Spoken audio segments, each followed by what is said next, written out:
பிஸ்மில்லாஹிர்ரஹ்மானிர்ரஹீம் வஸ்ஸலாத்து வஸ்ஸலாமு அலா ரசூலில்லா வ அலா ஆலிஹி ஹிஸ்பில்லா வ அஸ்ஹாபிஹி ஜுந்தில்லா வ பஅத். அல்ஹம்துலில்லாஹ். இப்போ இன்றைக்கி காலையில் நடத்தின பாடத்தில் உங்களுக்கு என்ன புரிஞ்சுது, என்ன புரியலை, புரிஞ்சதை சொல்கிறத விட இது எங்களுக்கு சுத்தமாக புரியலை அப்படிங்கிறத நீங்கள் விவரமாக என்கிட்ட சொல்லிட்டீங்கன்னா நான் திரும்ப அதை உங்களுக்கு புரிய வச்சுருவேன். ஏன்னா ஆலிமா சொன்னாங்க, பிள்ளைங்களுக்கு அது கொஞ்சம் புரியாத மாதிரி இருக்குது, நீங்கள் அதை இன்னும் கொஞ்சம் பொறுமையாக நடத்தியிருந்தால் நல்லாயிருக்கும், கொஞ்சம் பொறுமையாக சொல்லிக் கொடுங்க, கொஞ்சம் வேகமாக போகாதீங்கன்னு சொன்னாங்க. உங்களுக்கு என்ன புரியலை அப்படிங்கிறத கொஞ்சம் சொல்லிடுங்க.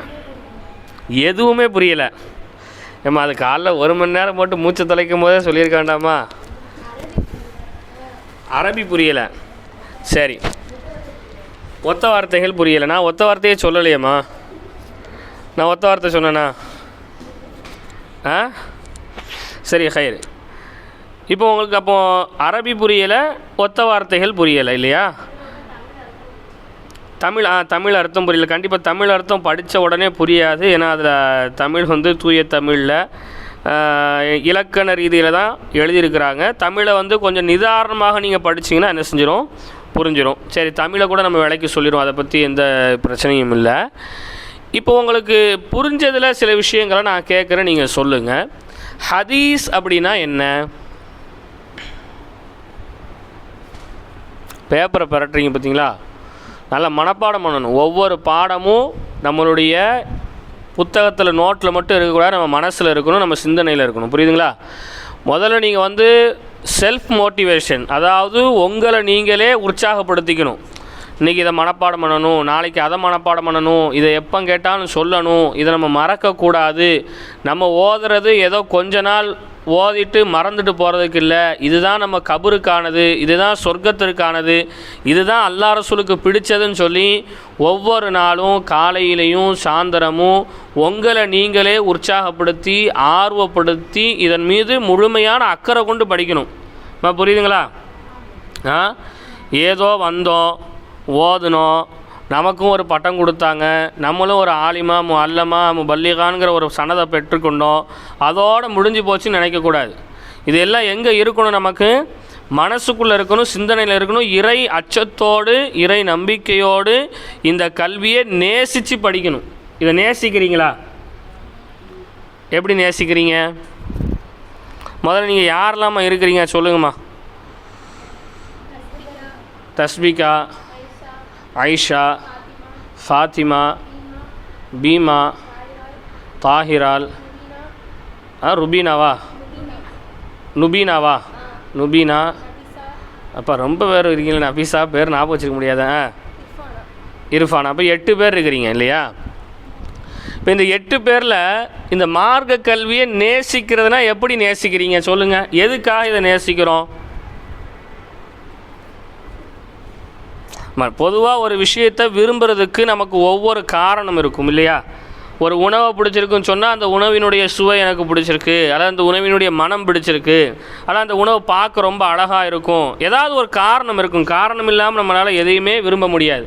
அப்போ இந்த கல்வியை நேசிக்கிறீங்கன்னா என்ன காரணத்தில் நேசிக்கிறீங்க? யாரா ஒவ்வொருத்தங்களா சொல்லுங்கள்,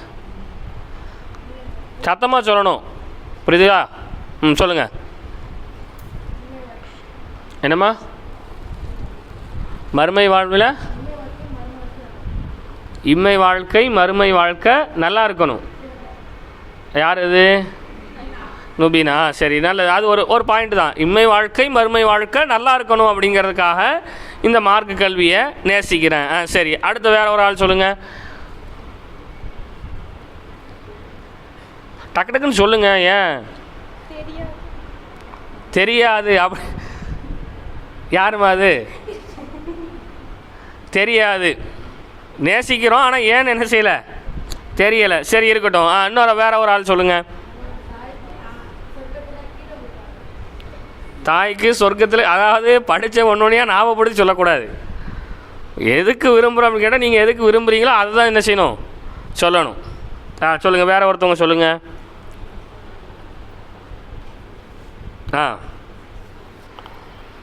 சரி, ஆக மொத்தம் இந்த கல்வியை எல்லோரும் விரும்புகிறோம், அதில் எந்த மாற்று கருத்தும் இல்லை, அப்படி தானே? சரி, இந்த மார்க்க கல்வியை நம்ம விரும்பணும். இப்போ நாங்கள் ஓதும்போது நாங்கள் ஏன் மார்க்க கல்வியை நேசித்தோம்? எப்படி நேசித்தோம்? உணவை காட்டிலும், எங்களுடைய உறக்கத்தை காட்டிலும், எங்களுடைய மகிழ்வை காட்டிலும், எங்களுடைய இன்பத் துன்பங்கள் அனைத்தை காட்டிலும், உறவுகளை காட்டிலும், சொந்த பந்தங்களை காட்டிலும், எல்லாத்தை விடவும் இந்த கல்வியை ரொம்ப நேசித்தோம். ஏன் நேசித்தோம் அப்படின்னா, இந்த கல்வி மட்டும்தான் நாளைக்கு நம்ம கபரில் நமக்கு துணையாக இருக்கும். வேறு யாருமே நம்மளுடைய கபருக்கு எதுவாக வரமாட்டாங்க, துணையாக வரமாட்டாங்க. அது மட்டும் இல்லை, இந்த கல்விக்காகத்தான் சஹாபாக்கள் தங்களுடைய உயிரையே தியாகம் செஞ்சாங்க. ரசூலுல்லாஹ் இந்த கல்விக்காகத்தான் ஹிரா குகையில் போய் தவம் இருந்தாங்க. ரசூல் ஸல்லல்லாஹு அலைஹி வஸல்லம் இந்த கல்விக்காகத்தான் தன்னுடைய ஆயுள் காலங்கள் அனைத்தையும் செலவு செஞ்சாங்க. இந்த கல்வி நபிமார்கள் ரசூல்மார்கள் நேசித்தது. அதனால் நம்மளும் என்ன செய்யணும்? நேசிக்கணும். இந்த கல்வி தான் ஒரு மனிதனை மேன்மைப்படுத்துகிறது. இறைவன்கிட்ட இந்த கல்வி தான் நெருக்கமாக நம்மளை ஆக்குது. அல்லாஹ்விட்ட ஒரு மனிதனை நெருக்கமாக்கக்கூடிய அமல்கள்லேயே ரொம்ப முக்கியமான அமல் எது? மார்க்க கல்வியை கற்றுக்கொள்வது. பெருமானார் ஸல்லல்லாஹு அலைஹி வஸல்லம் சொன்னாங்க, உங்களில் ஒருவர் நஃபீலாக 1000 ரக்காத்துகள் தொழுவதை விட அல்லது 100 ரக்காத்துகள் தொழுவதை விட மார்க்கத்தின் ஒரு சட்டத்தை தெரிந்து கொள்வது சிறப்பு. என்ன சொன்னாங்க? நஃபீலான 100 ரக்காயத்து தொழுகிறோமா இல்லையா? 100 ரக்காயத்து தொழுகிறத விட எது சிறப்புனாங்க ரசூலுல்லாஹ்?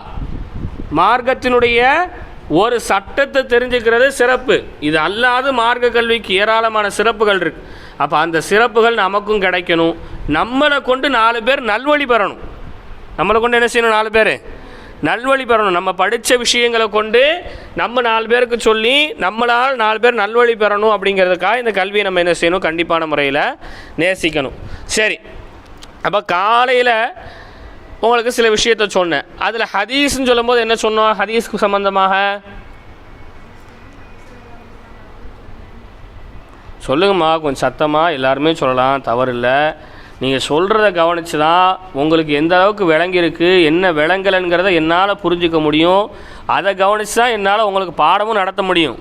நீங்கள் அமைதியாக உட்காந்துட்டு இருந்தீங்க அப்படின்னா என்னால் எதுவுமே மூவ் பண்ண முடியாது. ஹதீஸ்னால் என்ன? நபி ஸல்லல்லாஹு அலைஹி வஸல்லம் அவங்க சொன்னாங்க. இப்போ நபி ஸல்லல்லாஹு அலைஹி வஸல்லம் சொன்ன செய்திகளுக்கு ஹதீஸ்ன்னு சொல்லப்படும். சரிங்களா? சரி, ஹதீஸ் எதுக்கு விரிவுரையாக அமைகிறதுன்னு சொன்னோம்? குர்ஆனுக்கு விரிவுரையாக என்ன செய்து அமையுதுன்னு சொன்னோம். சரி, ஹதீஸ்லேயே ஆதாரபூர்வமாக எல்லா ஹதீஸையும் சேகரித்து வச்சுருக்கிற கித்தாபுகள் மொத்தம் எத்தனை கித்தாபுன்னு சொன்னோம்? அந்த 6 கித்தாபுக்கு அரபியில் என்ன பேர் மொத்தமாக பொதுவாக சொல்கிறாந்தா சொல்லுங்கள்? சிஹாவும் சித்தா, ஆதாரபூர்வமான 6 கித்தாபுகள். சரி, என்னென்ன கித்தாப்லாம்?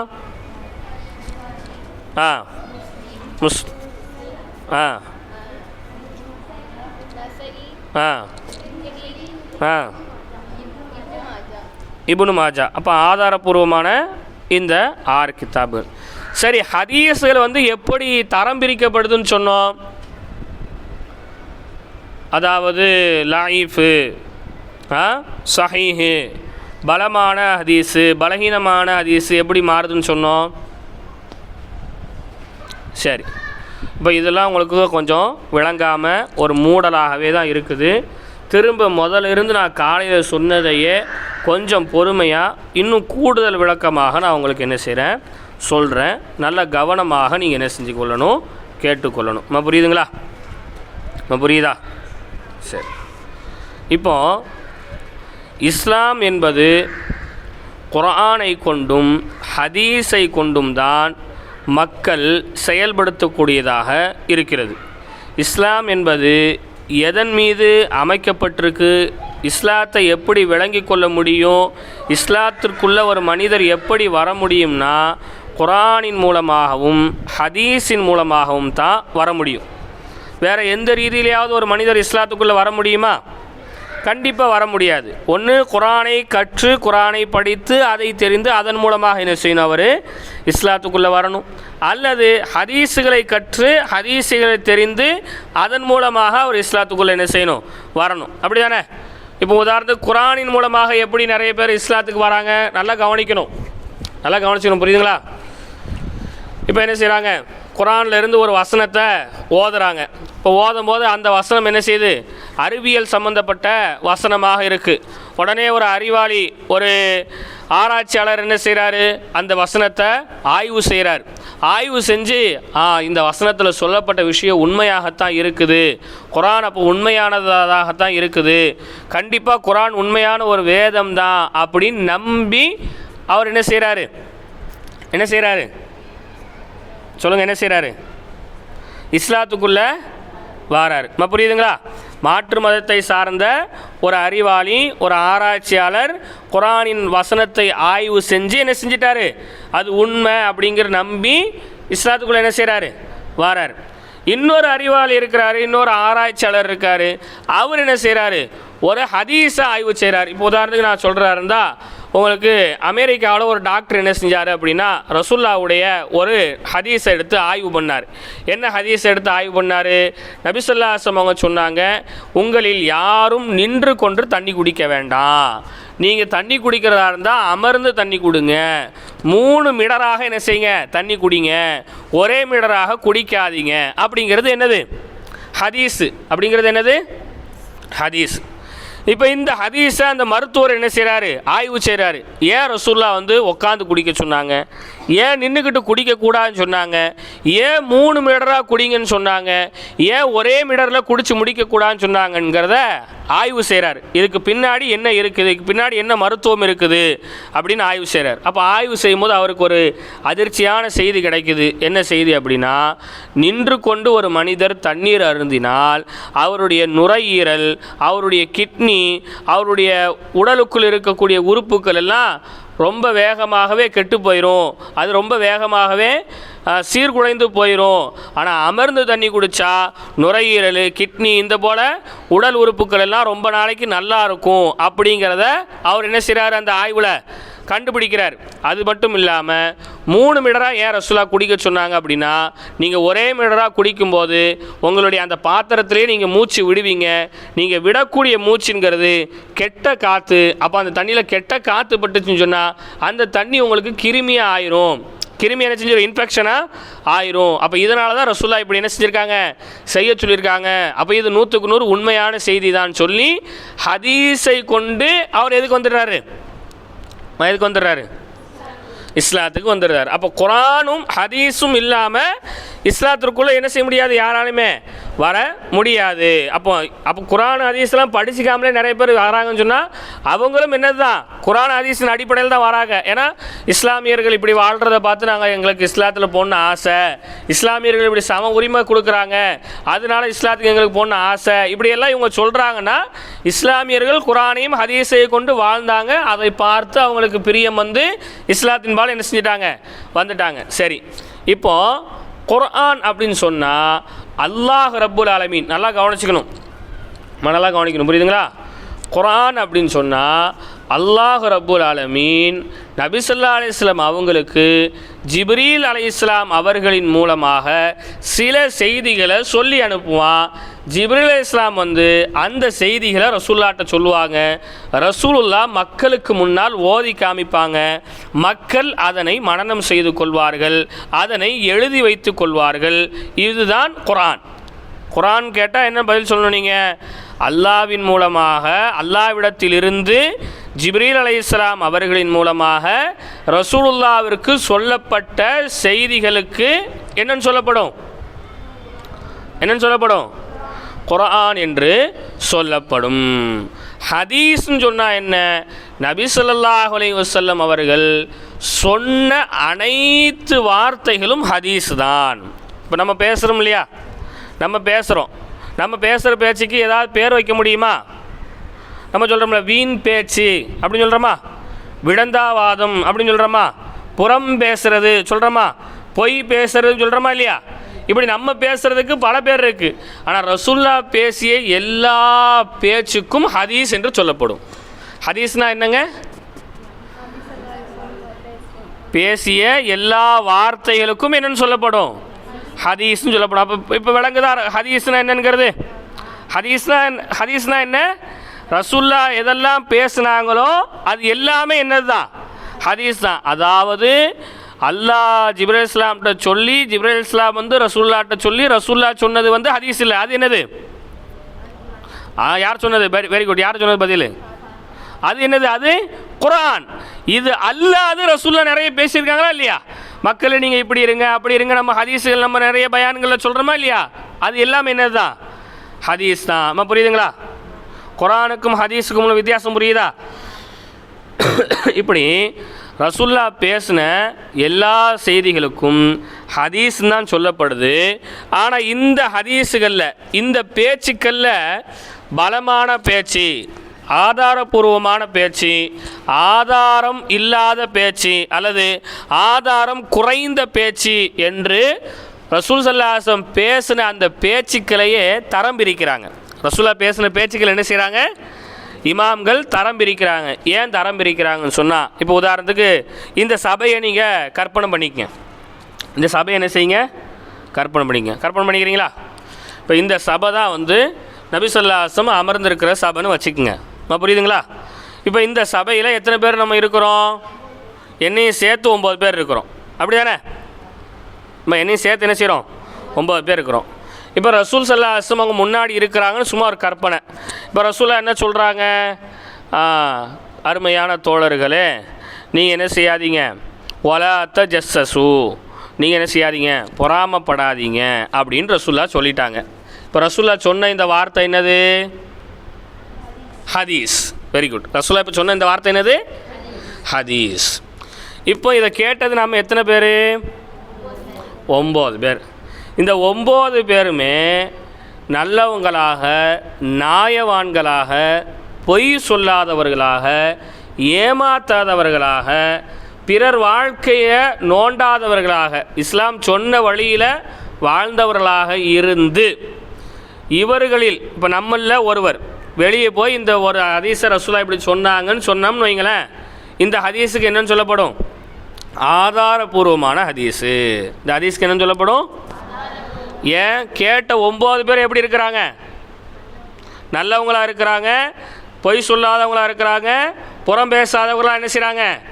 இருக்கிறாங்க. அதனால் இந்த 9 பேர் மேலே எந்த சந்தேகமும் என்ன செய்யலைங்க, யாருக்குமே இல்லை. இந்த 9 பேரை பற்றியும் யாரை பற்றியும், இந்த 9 பேரில் யாருடைய வாழ்க்கையை பற்றியும் எந்த குறையும் யாருக்கும் இல்லை. இந்த 9 பேரும் எல்லா மக்களும் ஏற்றுக்கொள்ளக்கூடிய அளவுக்கு 9 பேரும் நல்லவங்களாக இருந்தால் இவங்க தான் அறிவிப்பாளர் தொடர். இவங்க தான் யார்? நம்ம 9 பேர் தான் யார்?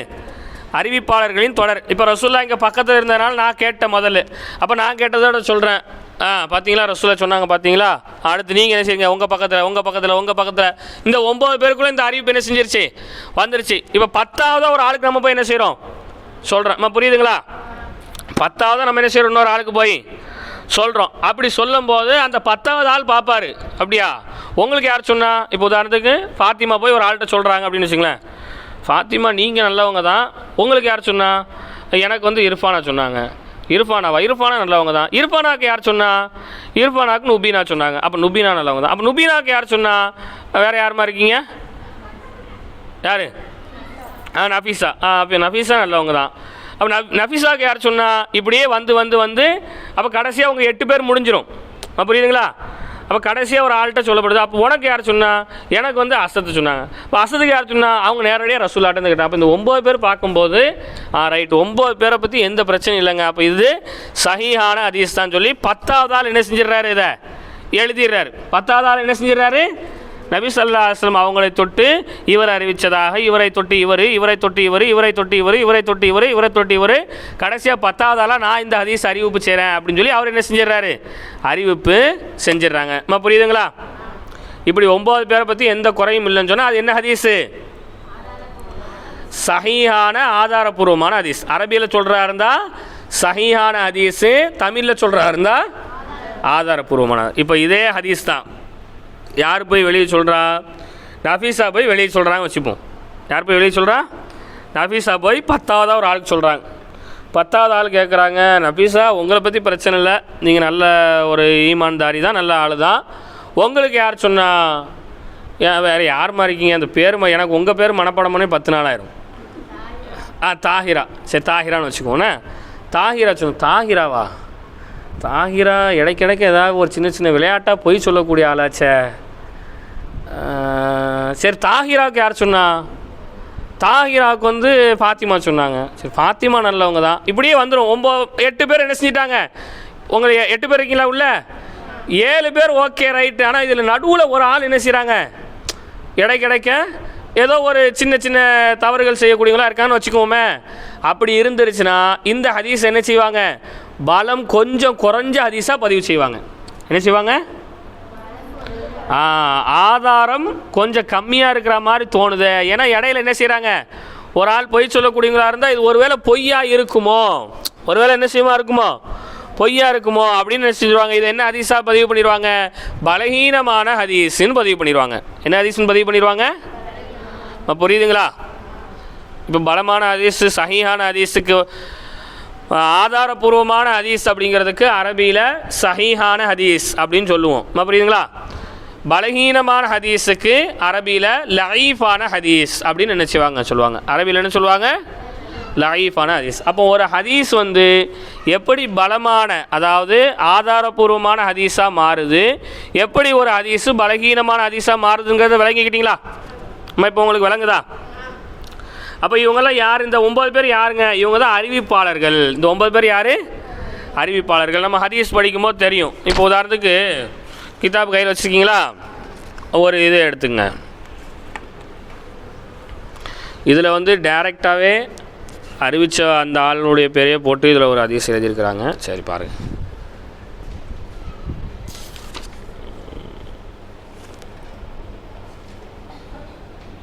இப்போ 13ஆம் பக்கம் எடுங்க. 13ஆம் பக்கம் எடுக்கீங்களா? பாருங்கள், 13ஆம் பக்கத்தில் என்ன இருக்கும் பாருங்கள்.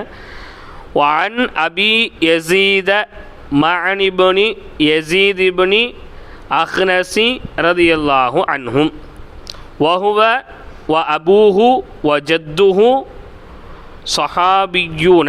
சரி, இப்போ இதில் அறிவிப்பாளர் தொடர் இருக்குது. என்ன அறிவிப்பாளர் இருக்குது? முதல்ல ஹதீஸ் அறிவிக்கிறவங்க யார்? அபி யஸீது. அவங்களுக்கு யார் சொன்னா? அவங்களுடைய மகன் யஸீது. அவங்களுக்கு யார் சொன்னா? அவங்களுக்கு அஹ்னஸ். இதெல்லாம் என்னது? அறிவிப்பாளர்களுடைய தொடர், அவங்களுடைய பேர்கள். இப்போ ஒரு ஆளை என்ன செஞ்சிட முடியாது? டைரெக்டாக ஒரு ஹதீஸை சொல்ல முடியாது. அப்படி சில ஹதீஸ்கள் என்ன செய்யப்பட்டிருக்கும்? சொல்லப்பட்டிருக்கும். புரியுதுங்களா? அப்போ இப்படி ஒவ்வொரு ஆளை தொட்டு ஒவ்வொரு ஆளும் வரும்போது இந்த அறிவிப்பாளர்கள் தொடரில் பாவிகளாக அல்லது ஏதோ ஒரு சின்ன சின்ன தவறுகள் பண்ணக்கூடிய யாராவது இருந்தால் அந்த ஹதீஸை லஈஃபான ஹதீஸு அப்படின்னு என்ன செஞ்சிருவாங்க? முடிவு செஞ்சிருவாங்க. எல்லாருமே கரெக்டான ஆளாக தான் இருக்கிறாங்க அப்படின்னு சொன்னால் அந்த ஹதீஸ் என்னென்னு செஞ்சிருவாங்க? சஹீஹான ஹதீஸு அப்படின்னு என்ன செஞ்சிருவாங்க? சொல்லிடுவாங்க. புரியுதுங்களா? சரி, அப்போது ஹதீஸுங்கிறது வெறுமனே ஒரு பாடம் அல்ல. ஹதீஸ் என்பது நமது வாழ்க்கையில் நாம் செயல்படுத்துவதற்கான உபதேசம் அப்படிங்கிறத நம்ம முதல்ல என்ன செஞ்சுக்கணும்? கவனத்தில் வச்சுக்கணும். இன்றைக்கி ஒரு ஹதீஸை நீங்கள் படிக்கிறீங்கன்னா அந்த ஹதீஸை அன்னைக்கு இரவுக்குள்ளே நம்ம வாழ்க்கையில் நம்ம செயல்படுத்த என்ன செய்யணும்? முயற்சிக்கணும். படிக்கிற எல்லா ஹதீஸையும் நம்ம வாழ்க்கையில் நம்ம செயல்படுத்திட்டோம் அப்படின்னு சொன்னாலே இம்மையிலும் மறுமையிலும் நம்ம வாழ்க்கையில் நம்ம வெற்றி பெறலாம். படிக்கிறோம், ஹதீஸில் படிக்கிறோம், எழுதுகிறோம், ஒத்த வார்த்தைகளை எழுதுகிறோம், நல்ல மனப்பாடம் பண்ணுறோம், பிறருக்கும் சொல்கிறோம். ஆனால் நம்ம வாழ்க்கையில் நம்ம செயல்படுத்தலை அப்படின்னு சொன்னால் நம்மள்கிட்ட இருக்கக்கூடிய இந்த கல்விக்கு எந்த பிரயோஜனமும் இல்லை. அதில் பிரயோஜனம் இருக்கா? உதாரணத்துக்கு சொல்லப்போனால் நல்ல விலை கொடுத்து ஒரு ஃபோனை வாங்குகிறோம், அந்த ஃபோனுக்கு டெம்பர் கிளாஸ் ஒட்டுறோம், பின்னாடி பவுச்சு போடுறோம், ஹெட்செட் வாங்குகிறோம், என்ன செய்கிறோம்? நல்ல சார்ஜர் வாங்குகிறோம், அந்த ஃபோனை நல்லா தொடச்சி பத்திரமா வெறுமனே செல்ஃபில் வச்சு பார்த்துக்கிட்டு இருக்கோம்னு சொன்னால் அந்த ஃபோனை வாங்கி ஏதாவது பிரயோஜனம் இருக்கா? இல்லை. அப்போ வாங்கியிருக்கோம்னு சொன்னால் அந்த ஃபோனை வச்சு ஃபோன் பேசணும், யூடியூப் பார்க்கணும், அதை பண்ணணும், எல்லாமே இருக்கா இல்லையா? அப்போ அதை பயன்படுத்தணும். அப்போ நம்ம படிக்கிற கல்வி அந்த மாதிரி தான். படிக்கிறோம், எழுதுகிறோம், மனப்பாடம் பண்ணுறோம், பிறருக்கு சொல்கிறோம். இதெல்லாம் ஃபோனை வாங்கி நம்ம மேலே டெக்கரேஷன் பண்ணுற மாதிரி. ஆனால் நம்ம என்ன செய்யலை? ஃபோனை யூஸ் பண்ணலை. இந்த இடத்துல கல்வியை நம்ம வாழ்க்கையில் செயல்படுத்தாமல் இருந்தோம்னு சொன்னால் அந்த கல்விக்கு பிரயோஜனம் இருக்கா? பிரயோஜனம் இல்லை. அப்போ படிக்கக்கூடிய ஒவ்வொரு ஹதீஸை நம்மளால் எதையெல்லாம் நம்ம வாழ்க்கையில் செயல்படுத்த முடியுமோ அதையெல்லாம் நம்ம என்ன செய்யணும்? செயல்படுத்த முயற்சிக்கணும். அப்படி செயல்படுத்த நம்ம முயற்சிக்கும் போது தான் நம்ம உண்மையான ஒரு ஆலிமாவாக என்ன செய்ய முடியும்? மாற முடியும். புரியுதுங்களா? ஷைத்தான் இருக்கானே, ஷைத்தான்கிட்ட இல்லாத கல்வியா? ஷைத்தான் என்ன செஞ்சான்? பெரிய கல்விமான் அவன். ஷைத்தான் என்னது? பெரிய கல்விமான். மலக்குமார்களுக்கெல்லாம் ஆசிரியர்களாக இருக்கக்கூடிய அளவுக்கு தகுதி பிடிச்சவன் யார்? ஷைத்தான். அதனால தான் அல்லாட்டியே விவாதம் பண்ணான். ஷைத்தான் யார்கிட்ட விவாதம் பண்ணா? அல்லாட்டியே விவாதம் பண்ணா. அல்லாஹ் கேட்டான், மா மனஅக அல்லா தஸ்ஜுது, உனக்கு ஆதம் அலைஹிஸ்ஸலாமுக்கு நீ சுஜூது செய்யாமல் ஏன்பா இருந்த? ஆதம் அலைஹிஸ்ஸலாமுக்கு சுஜூது செய்யாமல் உன்னை தடுத்தது எதுன்ட்டு அல்லாஹ் கேட்டான். அவன் சொன்னான், ஹலகத்துனி மினன் நார் வ ஹலகத்துஹு மினத் தீன். அல்லாஹ், நீ என்னைய நெருப்பில் படைச்சிருக்கிற, நீ ஆதம மண்ணில் படைச்ச. நெருப்புங்கிறது கீழேருந்து பற்ற வச்சாலும் மேலே தான் போகும், அப்படி தானே? நெருப்பு என்ன செய்யும்? கீழேருந்து பற்ற வைக்கிறோம், நெருப்பு கூட கூட என்ன செஞ்சிக்கிட்டே இருக்கும்? மேலே போய்கிட்டு இருக்கும். ஆனால் மண் இருக்க, எவ்வளோ தூரத்தில் மேலே இருந்து வச்சாலும் கீழே விழுந்துடும், அப்படி தானே? ஒரு மண் கட்டியை கொண்டு போய் மாடிக்கு மேலே இருந்து போட்டோம்னா என்ன செஞ்சிடும்? மேலேயா போவோம்? கீழே தான் வரும். அப்போ கீழேருந்து மேலே போகக்கூடிய ஒரு வஸ்துவால் நீ என்ன படைச்சிருக்கிற? நான் உயர்ந்தவன், ஆதம் அலைஹிஸ்ஸலாம் தாழ்ந்தவர், நான் எப்படி அவருக்கு சுஜூத் செய்ய முடியும் அப்படின்னு என்ன செஞ்சான்? அல்லாட்டையே விவாதம் பண்ணான். அவன் பேச்சு கரெக்டாக அறிவுத்தனமாக தானே இருக்குது, அப்படி தானே? அப்படி இருக்கிற ஷைத்தான் கடைசியில் இன்றைக்கி உலக மக்களால் சபிக்கப்பட்டவனாக இருக்கிறான்னு சொன்னால் அதுக்கு என்ன காரணம்? ஷைத்தான் படித்த கல்வியை கொண்டு அவன் என்ன செய்யலை? செயல்படுத்தலை. அல்லாஹ்வுடைய கட்டளைகளுக்கு கட்டுப்படணுங்கிறது அல்லாஹ் சொல்லியிருக்கானா இல்லையா? மலக்குமாருங்கள்ட்ட அல்லாஹ் சொன்னால், நீங்கள் ஆதம் அலைஹிஸ்ஸலாமுக்கு என்ன செஞ்சீங்க? சுஜூது செய்யுங்க. ஃபஸஜது, அவர்கள் எல்லாமே என்ன செஞ்சாங்க? சஜிதா செஞ்சாங்க. அதனால தான் இன்றைக்கும் மலக்குமாருங்க உயர்ந்தவர்களாக, மக்களால் புகழப்படக்கூடியவர்களாக என்ன செய்கிறாங்க? இருக்கிறாங்க. அப்போ நம்ம படிக்கிற கல்வி இருக்க, இந்த கல்வியை கொண்டு நம்ம வாழ்க்கையில் செயல்படுத்தணும். புரியுதுங்களா? செயல்படுத்துவீங்களா? இன்ஷா அல்லாஹ். இன்ஷா அல்லாஹ் சத்தமாக சொல்லுங்கள். இன்ஷா அல்லாஹ் செயல்படுத்தணும். செயல்பாட்டில் இல்லாத கல்வி, தமிழில் சொல்கிறாங்க, சொல்லுவாங்க ஏட்டு சொரக்கா, என்னம்மா சொல்லுவாங்க பழமொழி? ஏட்டு சொரக்கா சோத்துக்கு உதவாது. இப்போ பெரிய ஆட்கள் யாருமே இல்லையா உள்ள? எல்லாமே படிக்கிற சின்ன பிள்ளைங்க தான் இருக்கீங்களா? சரி, இப்போ உங்களுக்கு பழமொழிலாம் நிறைய தெரிஞ்சு வச்சுக்கணும், சரிங்களா? தமிழ் ஒரு பழமொழி என்ன சொல்லுவாங்க? ஏட்டு சொரக்கா சோத்துக்கு உதவாது. அப்படின்னா என்னது? அப்படின்னா என்னது? ஏடுன்னு சொன்னால் நோட்டுன்னு அர்த்தம். ஏடுன்னு சொன்னால் என்ன அர்த்தம்? நோட்டு. சொரக்கான்னு சொன்னால் சொரக்கா, திங்கிற சொரக்கா, அது தெரியுங்களா? சொரக்கா ரசூலுல்லாஹ்வுக்கு பிடிச்ச மிக முக்கியமான ஒரு காய். ரசூலுல்லாஹ் சொரக்கா என்ன செய்வாங்க? ரொம்ப விரும்பி சாப்பிடுவாங்க. இப்போது நோட்டில் சொரக்கா அப்படின்னு சொல்லி சொரக்கா வரைஞ்சி வச்சா அது சோத்துக்கு வச்சு சாப்பிட முடியுமா? அப்படின்னா என்ன அர்த்தம்? நோட்டில் இருக்கிறது எதுவுமே ரியலாக நம்ம செயல்படுத்தணும்னு சொன்னால் என்ன செய்ய முடியாது? நடக்காது. அப்போ நோட்டில் எழுதியிருந்தால் மட்டும் அது என்ன செய்யுமா? அந்த கல்வி நமக்கு பயன் தருமான்னு கேட்டால் என்ன செய்யாது? அது பயன் தராது. அப்போது சொரக்கானுங்கிறது உண்மையான ஒரு வடிவத்தில் கையில் இருந்தால் தான் என்ன செய்ய முடியாது? சோத்துக்கு உதவும். அப்போ கல்விங்கிறத எழுதணும், படித்தோம், நோட்டில் தான் எழுதி வச்சுருக்குறோம், நோட்டில் தான் அது இருக்குது, கடைசி வரைக்கும் நோட்டில் கடந்து உறங்குது. அப்படின்னா அந்த கல்விக்கு என்ன இல்லை? பயன் இல்லை. படிக்கிறத நீங்கள் செயல்படுத்தினா தான் உங்களுக்கு எதுவுமே மறக்காமல் இருக்கும். நான் புரியுதுங்களா? ஒரு விஷயத்தை நம்ம இப்போ பொறாமப்படாதீங்கன்னு ஒரு ஹதீஸை படிக்கிறோம். அப்போ யாரை பார்த்து எதை பார்த்து நம்ம பொறாமப்படவே தேவையில்லை. அப்போ அந்த பொறாமப்படாமல் நம்ம இருக்கும்போது அந்த நபிமொழி அப்படியே நம்ம மனசில் இருக்கும்.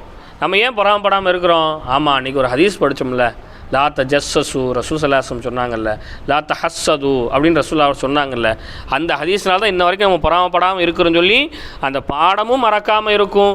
வாழ்க்கையில் நம்ம திருந்துறதுக்கான ஒரு வழியும் இருக்கும். அல்லாஹ்ட்ட நமக்கு ரொம்ப நெருக்கமும் என்ன செஞ்சிடும்? கிடச்சிருமா? புரியுதுங்களா? அதனால் எந்த பாடத்தில் என்ன விஷயத்தை படித்தாலும் சரி, அதை நம்ம செயல்படுத்தணும். சரி, இப்போது ஹதீஸ்னால் என்னங்கிறத விளங்கிக்கிட்டீங்க, குர்ஆன்னா என்னங்கிறத விளங்கிக்கிட்டீங்க, பலகீனமான ஹதீஸ்னால் என்னங்கிறத விளங்கிக்கிட்டீங்க, ஆதாரபூர்வமான ஹதீஸ்னால் என்னங்கிறத விளங்கிக்கிட்டீங்க, சிஹாவு சித்தா ஆதாரபூர்வமான 6 ஹதீஸ் நூல்கள் என்னங்கிறத என்ன செஞ்சுக்கிட்டீங்க? விளங்கிக்கிட்டீங்க. இதுக்கு அடுத்து நம்ம பாடத்தில் முதன்மையாக படித்த பாடத்தை தான் நீங்கள் என்ன செய்யணும்? இப்போது கவனித்து பார்க்கணும். பாருங்கள், கிதாப் எடுங்க. பிஸ்மில்லாஹிர் ரஹ்மானிர் ரஹீம். பிஸ்மில்லாஹ், அல்லாஹ்வின் பெயரை கொண்டு தொடங்குகிறேன். இங்கே தொடங்குகிறேன் அப்படிங்கிறதுக்கு அரபு வார்த்தை கிடையாது, சரிங்களா? கொண்டு அப்படிங்கிறதுக்கு பீன் இருக்கா இல்லையா? பீன்கிற அந்த வார்த்தை என்ன அர்த்தம் கொடுக்கும்? கொண்டுன்னு அர்த்தம் கொடுக்கும். இஸ்மி பெயரை கொண்டு, யார் பெயரை கொண்டு? அல்லாஹி அல்லாஹுவின் பெயரை கொண்டு. அவ்வளோதான் அங்கே இருக்குது. அரபி வார்த்தை எவ்வளோதான் இருக்குது? அல்லாஹுவின் பெயரை கொண்டு அப்படின்னு தான் இருக்குது. தமிழில் நம்ம என்ன செய்கிறோம்? துவங்குகிறேன் என்று என்ன செய்யணும்? நம்ம அர்த்தம் கொடுக்குறோமா? புரியுதுங்களா? பி கொண்டு, இஸ்மி பெயரை கொண்டு, அல்லாஹி அல்லாஹுவின் பெயரை கொண்டு, அர் ரஹ்மான் நிப்பாட்டி படிச்சுங்க சரிங்களா. அர் ரஹ்மான் கருணையாளன் அல்லாஹ்வின் பெயரை கொண்டு நான் தொடங்குகிறேன். அர் ரஹீம் இரக்கமாளன் அல்லாஹ்வின் பெயரை கொண்டு நான் தொடங்குகிறேன். இதுதான் வார்த்தைக்கான அர்த்தம். நம்ம தமிழில் பொதுவாக என்ன சொல்லுவோம்? பிஸ்மில்லாஹிர் ரஹ்மானிர் ரஹீம், அளவற்ற அருளாளனும் நிகரற்ற அன்புள்ள அல்லாஹ்வின் பெயரை கொண்டு தொடங்குகிறேன் இப்படின்னு பொதுவாக என்ன செய்வோம்? நம்ம சொல்லுவோம். புரியுதுங்களா? புரிஞ்சுக்கிட்டீங்களா? சரி, அப்போ அதுக்கு தமிழில் நீங்கள் அர்த்தம் எழுதி வச்சிங்க. பி கொண்டு, இஸ்மி பெயரை கொண்டு, அல்லாஹி அல்லாஹ்வின் பெயரை கொண்டு, அர் ரஹ்மான் அளவற்ற அருளாளன் அல்லாஹ்வின் பெயரை கொண்டு, அர் ரஹீம் நிகரற்ற அன்புள்ள அல்லாஹ்வின் பெயரை கொண்டு நான் இந்த பாடத்தை தொடங்குகிறேன் அல்லது படிக்க தொடங்குகிறேன். எப்படினாலும் என்ன செய்யலாம்? நம்ம இடத்துக்கு தோதுவாக வைத்து கொள்ளலாம். புரியுதுங்களா? அல்லது தமிழில் சும்மா இப்படி எழுதி வச்சுங்க. வார்த்தைக்கு வார்த்தை எழுதி வச்சுக்கிட்டிங்கன்னா ரொம்ப நல்லது. பரீட்சை நேரத்தில் உங்களுக்கு ரொம்ப யூஸ்ஃபுல்லாக இருக்கும். பொதுவாக எழுதி வச்சுக்கிட்டிங்கன்னா பொதுவாக தான் எழுத முடியும். வார்த்தைக்கு வார்த்தை அர்த்தம் எழுதும் போது தான் உங்களுக்கான மதிப்பெண்கள் அதிகரிக்கும் அப்படிங்கிறத நீங்கள் விளங்கிக்குங்க. சரிங்களா? சரி, இப்போ முதல் பாடம். இந்த முதல் பாடத்தை இன்ஷா அல்லாஹ் காலையில் நம்ம நிச்சயம் திரும்பவும் நான் இந்த ஆயத்துக்களை ஓதி நடத்துவேன்.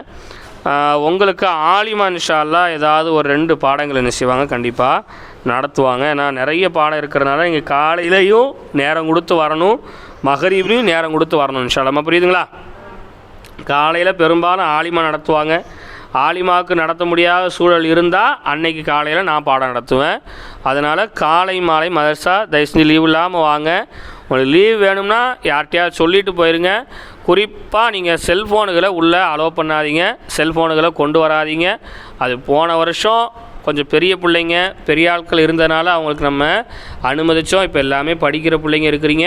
அதனால் எங்களுக்கு பாடம் ரெக்கார்ட் பண்ணி வச்சா கொஞ்சம் எழுத படிக்க நல்லா இருக்குமே அப்படின்னு நீங்கள் நினைக்கலாம். அதனாலேயே ஆலிமாட்ட நான் சொல்லியிருக்கிறேன், அவங்க ஃபோனில் தினமும் உங்களுக்கு ரெக்கார்ட் பண்ணுவாங்க. மகரீபில் நடக்கிறது என் ஃபோனில் ரெக்கார்டாகவும் அதை நான் ஆலிமாவுக்கு அனுப்பிடுவேன். உங்களில் யாராவது நீங்கள் பாடங்களை ஏற்றிக்க விரும்பினா யாராவது ஒரு ஆள் உங்களுடைய செல்ஃபோனை கொண்டு வந்து ஏற்றிக்கிட்டு மற்ற ஆளுக்கு நீங்கள் என்ன செஞ்சுக்கங்க? கொடுத்துக்கலாமா? புரியுதுங்களா? அதனால் செல்ஃபோனை முடிஞ்ச அளவுக்கு உள்ளே கொண்டு வராதிங்க. ஏன்னா அதனால் எந்த விபரீதங்களும் விளைவுகளும் வந்துடவே கூடாது. மதரசாங்கிறது பொது இடம், 4 பேர் வருவாங்க போவாங்க. அந்த நேரங்களில் பெண் பிள்ளைங்க உள்ளே உட்காந்து மொபைல் பார்க்குறாங்க, செல்ஃபோன் நோண்டுறாங்க, செல்லை உள்ளே கொண்டு வராங்கிற மாதிரி எந்த இழுக்கு பேரும் மதரசாவுக்கும் உங்களுக்கும் வராத அளவுக்கு நீங்கள் பார்த்துக்க வேண்டியது உங்கள் பொறுப்பு. புரியுதுங்களாம்மா? அதனால் அதில் ரொம்ப கவனமாக இருங்க. பயப்படாதீங்க. உங்களுக்கான பாடம் புரியலைன்னு சொல்லிட்டீங்க அப்படின்னு சொன்னால் நான் அடுத்த பாடத்துக்கு போகவே மாட்டேன். புரியுதுங்களா? ஏன்னா இது முதல் நாள் காலையில் 1 மணி நேரம் நம்ம நடத்தியிருக்கோம் இதை. புரியுதுங்களா? நீங்களே உங்களுக்கு புரியலைன்னு என்கிட்ட சொல்லலை, ஆலிமா சொன்னதில்ல. இப்போவும் உட்காந்து ஏறத்தாழ 35 நிமிஷம் இந்த பாடத்தை நம்ம திரும்ப என்ன செஞ்சுருக்கிறோம்? நடத்தியிருக்கிறோம். அதனால் நீங்கள் பாடத்தை படிக்கும்போது கவனம் பூரா உங்களுக்கு இங்கே இருக்கணும். வீட்டு சிந்தனைகளே இருக்கக்கூடாது. வீட்டில் போய் அதை பண்ணணும் இதை பண்ணணும், வேலை இருக்க, படிக்க போகணுமே, ஹோம்ஒர்க் எழுதணுமே அப்படிங்கிற எந்த டென்ஷனுமே இல்லாமல் நீங்கள் பாடத்தை படிக்கணுமா? புரியுதுங்களா? அது மாதிரி படிக்கிற பிள்ளைங்களுக்கு யாருக்காவது டியூஷனோ அல்லது ஹோம்ஒர்க்கோ அல்லது வீட்டில் ஏதாவது முக்கியமான ஒரு வேலை இருக்குன்னு சொன்னால் மதரசா வந்து ஒரு 10 நிமிஷம் உட்காந்துட்டு ஆரம்பத்தில் பாடத்தை லேசாக கேட்டு என்கிட்ட நீங்கள் அனுமதி கேட்டு போகலாம். புரியுதுங்களா? நீங்கள் அதே சிந்தனையிலேயே 3/4 மணி நேரம் உட்காந்தாலும் உங்களுக்கு ஒன்றுமே மனசில் என்ன செய்ய போகிறதில்ல, பாடம் உட்கார போகிறதில்ல. அந்த மாதிரி வீட்டு சூழ்நிலை இருந்தால் அதுக்கு வராமலே இருந்து கூட வந்துடணும். வீட்டில் ஒரு 10 நிமிஷத்தில் வாரேன் அப்படின்னு சொல்லிட்டு வந்துட்டு இங்கே ஒரு 10 நிமிஷம் உட்காந்துட்டு என்கிட்ட நீங்கள் அனுமதி கேட்டு என்ன செஞ்சிடலாம், தாராளமாக போகலாம். இதெல்லாம் உங்களுக்கு நம்ம கொடுக்கக்கூடிய ஒரு சின்ன சின்ன சலுகை. வீட்டினுடைய சூழ்நிலையும் பார்த்துக்கணும், குறிப்பாக ஒழுக்கமான முறையில் வாங்க, ஒழுக்கமான முறையில் போங்க. மகரீப் நேரங்களில் நான் வர்றது கொஞ்சம் தாமதமாகிடுச்சுன்னு சொன்னால் உள்ளே உட்காந்து ரொம்ப சத்தம் போட்டு பேசாதீங்க, கூச்சலிட்டு சிரிக்காதீங்க. உட்காந்து முடிஞ்ச அளவுக்கு பாடத்தை பாருங்கள், எழுதுங்க. பேச வேண்டிய தேவை இருந்தால் ரொம்ப சத்தம் இல்லாமல், ரொம்ப உங்களுக்கு உள்ளே பேசுனா எப்படி கேட்குமோ அந்தளவுக்கு என்ன செஞ்சுக்கங்க, பேசிக்கங்க. குறிப்பாக உள்ளே வந்ததோட கதவை அடைச்சிருங்கம்மா. கதவை அடைச்சிருக்கீங்களா? கதவை திறக்கக்கூடாது, என்னம்மா கவனமாக இருக்கணும். மதரசாவுக்கு வரும்போதும் போகும்போதும் கவனமாக இருங்க. யார்கிட்டையும் நின்றுக்கிட்டு பேச்சு கொடுக்கக்கூடாது. மதரசா வாசலில் யாரும் நின்றக்கூடாது. ஒழுக்கமான பிள்ளைங்கிற ஒரு நல்ல பேரையும் துவாவையும் வாங்கிக்கணும். ஒருத்தவங்கள்ட்ட நல்ல பேரை வாங்குறதுங்கிறது ஒரு துவா, புரியுதுங்களா?